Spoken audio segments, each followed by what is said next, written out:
Hello and welcome to Ask Amanda Now. This is our short Friday afternoon session where I can answer one Strata question for you.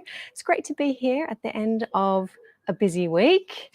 I am not inside today. I have jumped outside to get some fresh air. I have been mostly in my home office this week. Lots of Zoom calls, lots of affidavit drafting. This morning I was on a mediation call. Last night I was attending an online AGM for a client, another AGM coming up on Monday night. I'm taking my opportunity to get outside and enjoy this amazing weather. So I'm here on my back deck and I've actually walked outside and realized how hot it is. It's really warm out here. I'm not sure what the weather's like where you are. How's your week been? Those eyes that are coming in here live, feel free to give me a hello. We're here for about 15 minutes or so. I have chosen a question to answer. We got quite a few questions here on the page today and some more questions in my inbox.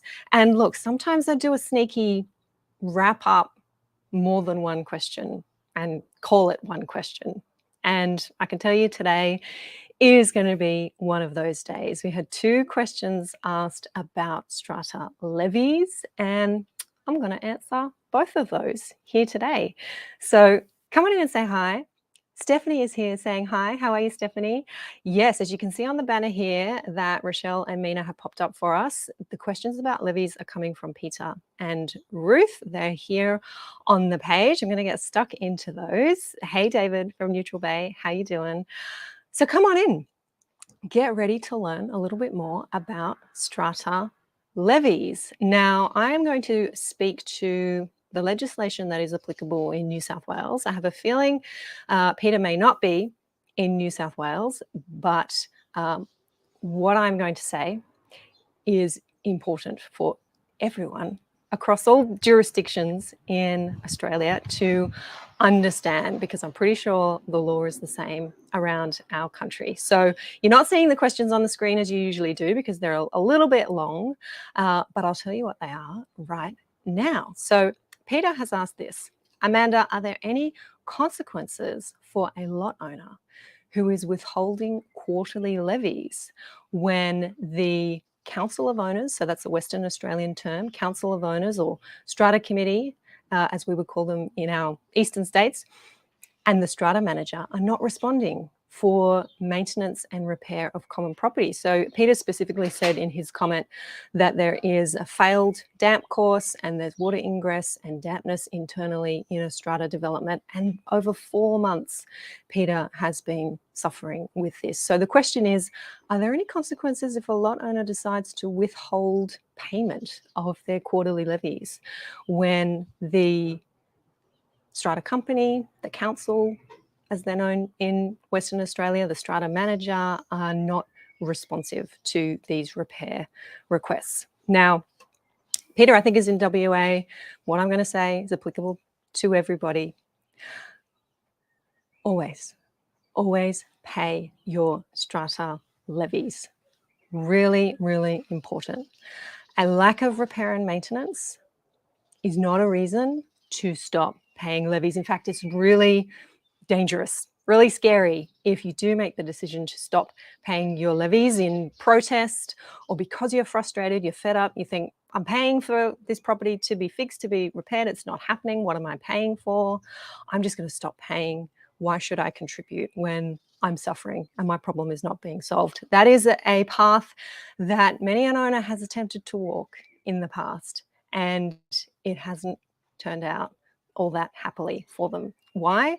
Because interest accrues on unpaid levies.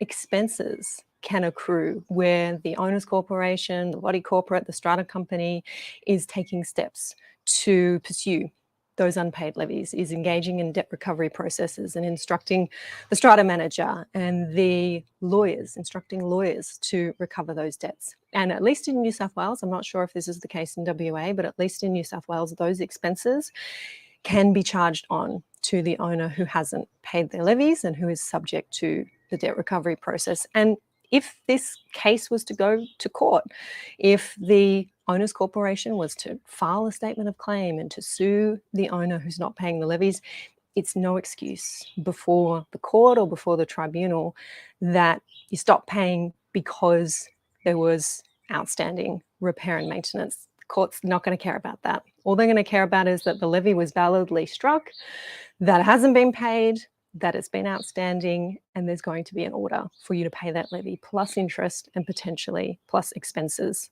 It's been a lot of media about this lately. We've talked about it a little bit here previously, where owners are not paying levies and ultimately ending up in bankruptcy proceedings and not able to recover from that debt position because of the accruing interest and because of the accruing expenses.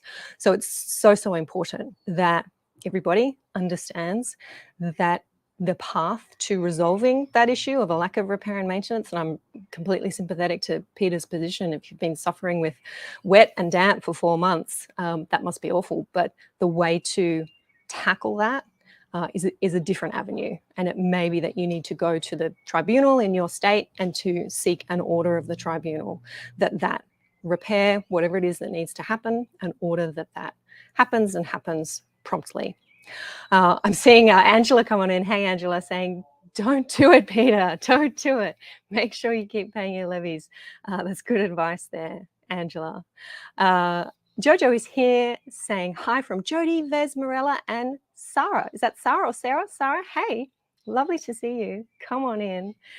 Excellent. All right. I'm seeing your future question there, David. We will pop that on the list. David, you are going to be interested in next week's podcast episode because Rita and I talked about that in a recent recording, and I'm pretty sure that one is going out to air next week. So tune in. Stan's here. Hey, Stan, how you going? Pretty sure we're in close proximity at the moment, Stan. I know where you are. Hope you traveled well. Hey, Kareem, good to see you. Hey, Leonie. All right, we have another question about levies. I'm sneaking in 2 for the price of 1 here on Ask Amanda Now. My family often laugh at me because they say, you're doing a long Friday live today or you're doing a short one? And I say, it's Ask Amanda Now. It's going to be short. And they said, oh, okay, the 10 minutes that becomes 20 minutes, that becomes 25 minutes. We'll see you at 5 o'clock.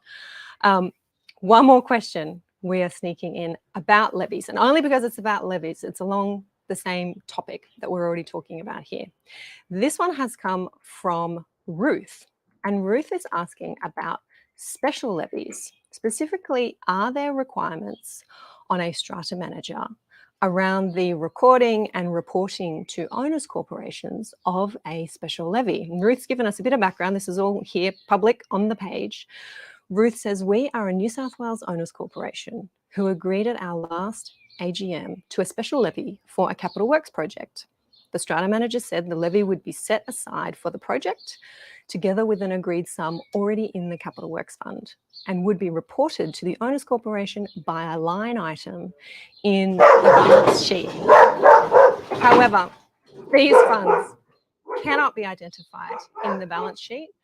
An owner has requested the status of the levy collection and was refused the detail. Okay, so my summary of that question, do we have to be recording our special levies as a separate line item in our financial statements, in our balance sheets? Is there any legislation around that? As I said earlier, I'm going to speak to the New South Wales legislation. I'm not quite sure where you are, Ruth. If you're listening in and you want to drop that in the comments, let me know. We're also going to work around the barking labradoodles there in the background. So but it's a give and take here outside. We can have the lovely outside setting. We're going to get the barking dogs too. Okay. Special levies. Now, there's nothing in our New South Wales legislation that talks about, well, as far as I know, strata managers, smarter than I in this this task. Let me know if I'm wrong.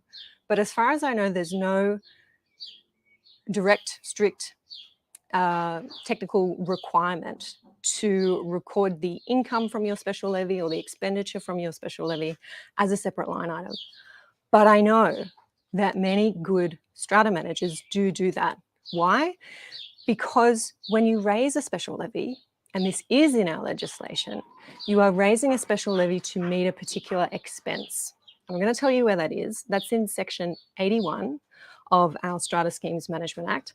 Have a look at section 81, subsection 4. It says this: if an owner's corporation is subsequently, and that means after you've raised your quarterly levies, your regular periodic contributions, if you are subsequently faced with other expenses that you cannot at once meet from either the admin fund or the capital works fund, you must levy on each owner of a lot a contribution to the admin fund or capital works fund to be determined. I'll let them go.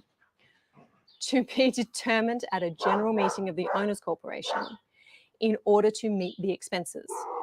So if you can't immediately meet a certain expense, you have to levy a new contribution in order to meet that expense. That means that when you're raising your special levy, it is for a purpose. It's to meet an expense we can't meet, and you've got to identify what that expense is. And then you've got to pay that expense with the money that you've raised. So you can't just raise a special levy for whatever might come up. Maybe we might need some more money in the future. We don't really have enough money. It's got to be an identified expense that we can't at once meet from what we've got in our fund. And if you're raising it for a particular purpose, then you've got to spend it on that particular purpose. And if you're not keeping track in your financials of what you're spending money on, then you're not going to be able to prove that you've complied with that section 81 subsection 4. Okay, so I'm hoping some strata managers are going to tune in here and let me know if that's what you're doing. I know that's what my strata manager does in our building. Sorry about these dogs, guys. Something's bothering them. Steph is saying, I always record the income separate and a particular expense line item for it. Also, excellent. Great. So that's what I'm talking about, Steph. That's what I thought.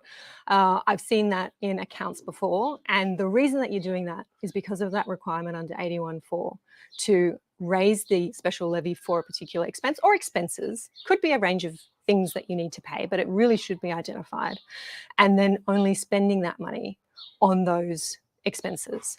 So Ruth, I think you've told me in your comment that that was the intention in your scheme, that you had to meet a particular item of capital work.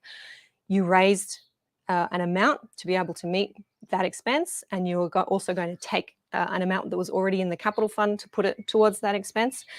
And your strata manager said that they would record this as a separate line item, but you're not seeing that and you're not able to get any information about that at the moment.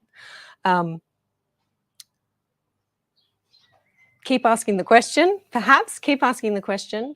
I don't know if you can let me know a little bit more in the comments whether the strata manager has just gone quiet on that, or whether there has actually been an intermingling of the funds there and we can no longer identify what was going to be used for what income was going to be used for what expense, which can be a little bit tricky, and maybe pointing out that requirement under section 81 subsection 4 to be able to identify what we're using the money for might help you get some answers. Kareem is asking, is there a time limit on how long a period a special levy can be spread across? No, not that I'm aware of, Kareem. So you're talking about paying a special levy in installments. I suppose if you're raising a special levy, you're doing so at a meeting. No, I'm trying to think of whether it should be over an annual period. Theoretically, at each annual general meeting, an owner's corporation, this is not just theoretically, this is in the legislation, at each annual general meeting, an owner's corporation must estimate the amounts that it needs to raise to the admin fund and the capital works fund to meet the upcoming expenses for the budget period, right? So theoretically, you shouldn't need to be raising special levies at annual general meetings, right? You should be estimating your expenditure accurately, and then you should be raising your quarterly levies or your regular periodic contributions, the legislation calls it. You should be raising those in an amount sufficient to meet the year's expenditure according to the budget. So you shouldn't need special levies. Section 81.4, section 81 subsection 4 is the section that says if you are subsequently faced with expenses that you can't meet. What does that mean? I say that means subsequent to that annual general meeting and your budget being established and your quarterly levies being established for the year. something comes up out of the blue, surprising. The insurance premium was much higher than we thought it was going to be. Suddenly the roof starts leaking. We have a legal case that needs to be brought or needs to be defended. You're subsequently faced with expenses that you haven't budgeted for that you can't meet from the fund. That's when you're raising your special levy. And you're raising it for the purpose of meeting that expense. I would think that you're then paying that special levy over the course of a year, because when you then get to your next annual general meeting, you know what that expense is. And if that expense is ongoing or it hasn't been paid yet, it's a legal case, for example, that can go on for years, as we know. You're in year 2 or 3 of that case. By the time you get to your next AGM, you should be estimating what that expense is, budgeting for it, and then wrapping that up in your regular quarterly levies and not needing a special levy for that. So that's why I sort of hesitate there, where I say, well, look, there's no statutory limit on that, but why would you have payment for a special levy running over more than 12 months? Because by the time you get to your next AGM, you should know what that expense is and put it into your quarterly levies. This is all very theoretical. It's all very academic. It's all very lawyerly, and it's what the legislation says. I know in practice, what's happening is owners prefer to pay these irregular surprise additional expenses by way of special levy and not have them incorporated into your quarterly levies for a whole lot of reasons. It looks better when you might be selling your apartment. You want to have that history of having very stable quarterly levies, and if there's something unusual that comes up, you just want to deal with that separately by way of special levy. I get all the practical reasons for that. And yes, that's all permissible. But when we look closely at the legislation, if you know what the expenses are when it's time to set your budget at your AGM, then you should be wrapping those expenses up into your quarterly levies. All right. Hey, Sean. Sean's saying strata loans can be up to 10 years and therefore the payments on the loan could be set for the period of the loan. Yep, really good point. Look, cat amongst the pigeons here. This is the thing. I know a lot of buildings do want to make their strata loan repayments by way of special levies, but isn't a strata loan repayment an anticipated expenditure for the year? You know what that's going to be. You know that it's coming up. So shouldn't it be budgeted, and shouldn't it be part of your regular quarterly levies?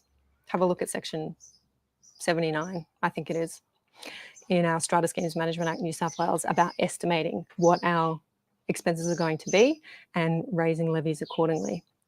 Ruth saying, they said they're managing it, don't worry. Don't worry. Was it a bit like this, Ruth? Was it a pat on the head? Yeah? We women get pats on the head every now and then. Don't worry, sweetie. It's fine. We're looking after it. Much smarter than you are. Need to know if work can go ahead as planned in the new year. I feel owners are entitled to transparency on whether the funds are available. All right, so with no line item for the income, you can't see whether people are actually paying that special levy and whether it's there and it's ready to go. Yep, that's the point. That's the point of having that separate line item. So when those special levies get paid, you can see the money sitting there and you know whether you're ready to proceed with your project or not. Not good enough, Ruth, I say. Not good enough for a strata manager to say, don't worry, we're handling it. You are entitled to understand, to know, first of all, and then to understand what's going on in your building. And if you've asked a direct question, then it deserves a direct answer. So hang in there. Perhaps keep asking that question and put it in writing if you have not already.